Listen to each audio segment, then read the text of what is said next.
सरकार ने 31 मार्च 2026 तक 31 मार्च 2026 तक 2026 तक देश को नक्सलियों से मुक्त करना चाहती है। Target to make the country free from naxalism by 31 March 2026। इसी क्रम में इसी उद्देश्य को ध्यान में रखकर ऑपरेशन ब्लैक फॉरेस्ट चलाया गया। ये ऑपरेशन जो चलाया गया है वो कर्रे गोटालू एक हिल है छत्तीसगढ़ में। कर्रे गोटालू हिल छत्तीसगढ़ में, बेसिकली ये छत्तीसगढ़ और तेलंगाना के बॉर्डर के पास है। तो कर्रे गोटालू हिल पर यह ऑपरेशन चलाया गया, ऑपरेशन ब्लैक फॉरेस्ट। इसको ऑपरेशन कागर भी बोलते हैं, ऑपरेशन कागर भी बोलते हैं। ऑपरेशन ब्लैक फॉरेस्ट को ऑपरेशन कागर भी बोलते हैं। तो जो बॉर्डर एरिया है छत्तीसगढ़ और तेलंगाना का, उसी के पास ये ऑपरेशन चलाया गया था ताकि वहाँ के नक्सलियों को एक तरह एलिमिनेट किया जा सके, उनको सरेंडर के लिए मजबूर किया जा सके या हटाया जा सके। तो इसमें जिन्होंने भाग लिया था, सीआरपीएफ ने भाग लिया था। सीआरपीएफ का जॉइंट ऑपरेशन था। कोबरा जवान शामिल थे इसमें। कोबरा जवान सीआरपीएफ की ही यूनिट है।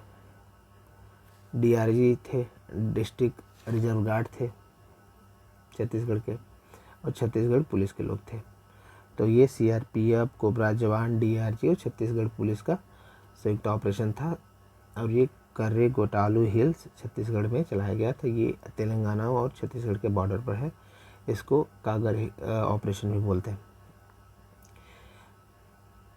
कल पीआईबी में एक न्यूज़ थी, उसमें ये होम मिनिस्टर का बयान था कि अमित शाह जी का, कि पशुपतनाथ से लेके तिरुपति तक हम नक्सलियों, मतलब अभी 4 डिस्ट्रिक्ट में ही बचे हैं और 31 मार्च तक वो भी फ्री हो जाएंगे। अभी एक न्यूज़ चर्चा में थी, एक शब्द सलवा-जुडूम एक मिलिशिया ग्रुप बना था। इसको सरकार ने ही सपोर्ट करके बनाया था सलवा-जुडूम को। हालांकि ये बना था 2005 में 2005 में बना था, और 2011 में सुप्रीम कोर्ट ने इसको बैन कर दिया था। दरअसल एक दंतेवाड़ा और बस्तर में एसआर कंपनी और टाटा कंपनी की माइनिंग होने वाली थी। ये लोग माइनिंग करने वाले थे वहाँ पे। तो अब ये गवर्नमेंट चाहती थी कि वहाँ पे माइनिंग बिना डिस्टर्बेंस के हो, नक्सली परेशान ना करें या रोके ना। तो इसलिए जो लोकल लोग थे उनको मिला के और कुछ Chhattisgarh police, district reserve guard और सीआरपीएफ के लोग सपोर्ट करके वहाँ पे नक्सलियों के खिलाफ ही लोगों का एक मिलिशिया ग्रुप खड़ा कर दिए। तो छत्तीसगढ़ पुलिस के सपोर्ट से, डीआरजी डिस्ट्रिक्ट रिजर्व गार्ड के सपोर्ट से और सीआरपीएफ के सपोर्ट से, तो सलवा-जुडूम वहाँ के लोकल लोग ही एक ग्रुप था जिसको मिलिशिया बना दिया गया था। तो इसको जो मिलिशिया का जो गोंड भाषा मतलब है सलवा-जुडूम का, वो है पीस मार्च या प्योरिफिकेशन ऑफ हंट। ये इसका लोकल मीनिंग है, लिटरेरी मीनिंग गोंड भाषा में। उसके बाद इस पे एनएचआरसी जो नेशनल ह्यूमन राइट्स के कमीशन के भी आरोप लगे थे कि इसमें बच्चे भी शामिल हो रहे हैं और ऐसे लोग भी शामिल हो रहे हैं, मतलब जो माइनर ये लोग हैं वो भी शामिल हो रहे हैं। सुप्रीम कोर्ट का आरोप लगा। सुप्रीम कोर्ट ने कहा था, जब बैन किया था इसको सुप्रीम कोर्ट ने, तो उसने कहा था कि स्टेट लड़ सकता है ऐसे जो एंटी स्टेट नक्सल है, जो नक्सल ग्रुप है, उनको स्टेट एलिमिनेट कर सकता है। और सरकार ये कहे कि लोगों के खिलाफ खड़ा करके हम नक्सल ख़त्म करें, तो ये उनके अधिकारों का हनन है। तो इसी आधार पर 2011 में ये बैन कर दिया था सरकार ने, सुप्रीम कोर्ट ने इसको सलवा-जुडूम को। तो ये भी चर्चा में था। जब आप मेंस के आंसर लिखेंगे तो अगर सलवा-जुडूम के बारे में पूछे या एक पॉइंट बनाना हो तो बना सकते हैं। तो ये 2 फॉर्डर मटेरियल मिल गए। एक तो 31 मार्च 2026 तक ख़त्म करना चाहती है नक्सलियों को सरकार। इसी संदर्भ में ऑपरेशन ब्लैक फॉरेस्ट कर्रे गोटालू हिल में चलाया गया था। और सलवा-जुडूम 2005 से 2011 तक इसको सुप्रीम कोर्ट ने बैन कर दिया था। अभी ये चर्चा में था क्योंकि जिन जज ने ये फैसला दिया था वो इंडिया ब्लॉक या अपोजिशन के वो वाइस प्रेसिडेंट के उम्मीदवार घोषित किए गए थे, इसलिए ज़्यादा चर्चा में था। एक और ऑपरेशन है INS ऑपरेशन ब्राइट स्टार 2025। अभी जो इंडियन नेवी का INS त्रिकंड है, त्रिकंड वो अलेक्जेंड्रिया पहुंचा। ऑपरेशन या एक्सरसाइज ब्राइट स्टार में भाग लेने के लिए। ब्राइट स्टार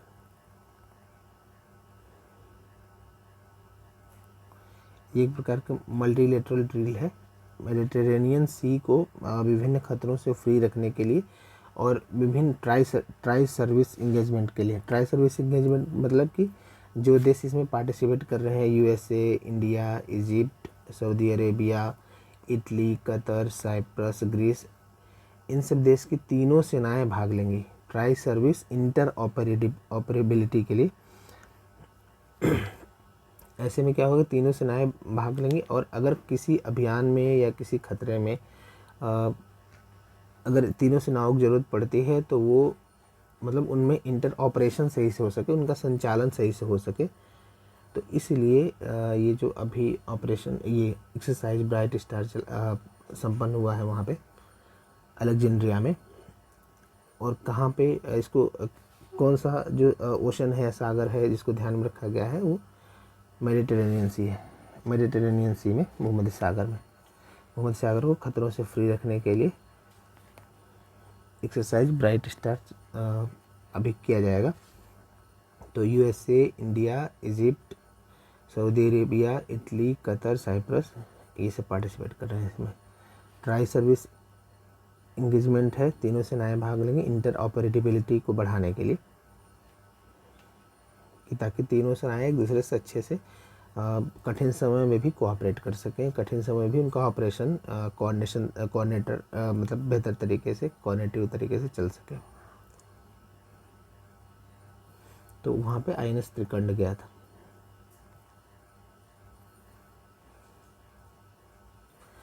अभी पूरा नॉर्थ इंडिया और जो पंजाब, जम्मू कश्मीर, हिमाचल प्रदेश, उत्तराखंड का रीजन है, बाढ़ के खतरों से जूझ रहा है वहाँ पे। तो कई कारण हैं बाढ़ के, लेकिन अभी जो एक इम्पॉर्टेंट कारण या इम्पॉर्टेंट रिसर्च ये आया है कि जो वेस्टर्न डिस्टर्बेंसेस का अभी प्रभाव है वहाँ पे बारिश इसलिए भी ज़्यादा हो रही है कि वेस्टर्न डिस्टर्बेंसेस का प्रभाव है, इस पर क्लाइमेट चेंज का प्रभाव बहुत बढ़ गया है क्लाइमेट चेंज का। अब ऐसे में ये भी इसको जो मानसून है, वेस्टर्न डिस्टर्बेंस मानसून को ये भी फीड कर रहा है, ये भी मॉइस्चर कंटेंट दे रहा है, इस कारण बहुत ज़्यादा बारिश हो जा रही है। मानसूनी हवाओं को वेस्टर्न जो पश्चिमी विक्षोभ है वो भी आर्द्रता प्रदान कर दे रहा है, इस कारण बहुत ज़्यादा बारिश हो जा रही है। और जब ज़्यादा बारिश हो रही है तो जो बड़े बड़े डैम हैं वो खोलने पड़ जा रहे हैं, वो एक तरीके से उफान पर आ जा रहे हैं और खोलने पड़ जा रहे हैं। इस कारण वहाँ पे बाढ़ की स्थिति काफ़ी मतलब भयानक बाढ़ की स्थिति देखी जा रही है। जिन बड़े डैम्स में जल का स्तर बहुत बढ़ गया है, जिनको खोला जा रहा है, वो है सलाल डैम, चेनाब नदी पर है ये, रियासी डिस्ट्रिक्ट में, जम्मू कश्मीर में सलाल डैम है, चेनाब नदी पर रियासी डिस्ट्रिक्ट में। और एक डैम है भाखड़ा और नांगल। भाखड़ा डैम सतलज रिवर पर बना है, सतलज नदी पर, हिमाचल प्रदेश में। और ये इसके कारण, इस डैम के कारण जो एक जलाशय बनता है उसको गोविंद सागर जलाशय बोलते हैं। और इसी के नीचे एक डैम है नांगल डैम, ये भी सतलज पर ही है। और इन दोनों को मिला के भाखड़ा और नांगल डैम बोलते हैं। सतलज नहीं, ये पंजाब में है, नांगल पंजाब में है और भाखड़ा डैम जो है वो हिमाचल प्रदेश में है। ये दुनिया का, एशिया का दूसरा सबसे ऊंचा डैम है Bhakra Nangal, second tallest dam in Asia.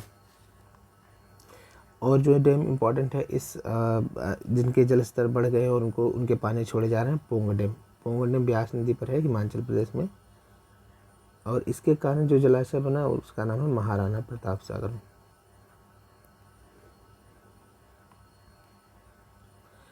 Ranjit Sagar dam एक और इम्पॉर्टेंट है, रंजीत सागर डैम, इसको थेन डैम बोलते हैं। रंजीत सागर डैम ये रावी नदी पर है, पंजाब में रावी नदी पर। और एक इसी रावी नदी पर ही शाहपुर कंदी डैम है, रावी नदी पर ही। तो ये सारे डैम अभी चर्चा में थे जिनके जलस्तर बढ़ने के कारण इनके पानी छोड़े जा रहे हैं और बाढ़ की स्थिति देखी जा रही है। और वेस्टर्न डिस्टर्बेंसेस मानसून को, हालांकि वेस्टर्न डिस्टर्बेंसेस का प्रभाव विंटर या दिसंबर जनवरी तक ख़त्म होने लगता है, लेकिन ये मानसून के मौसम में भी अगर जैसे मॉइस्चर को फीड करना या मॉइस्चर को मानसूनी हवाओं को देना, ये क्लाइमेट चेंज का इम्पैक्ट है।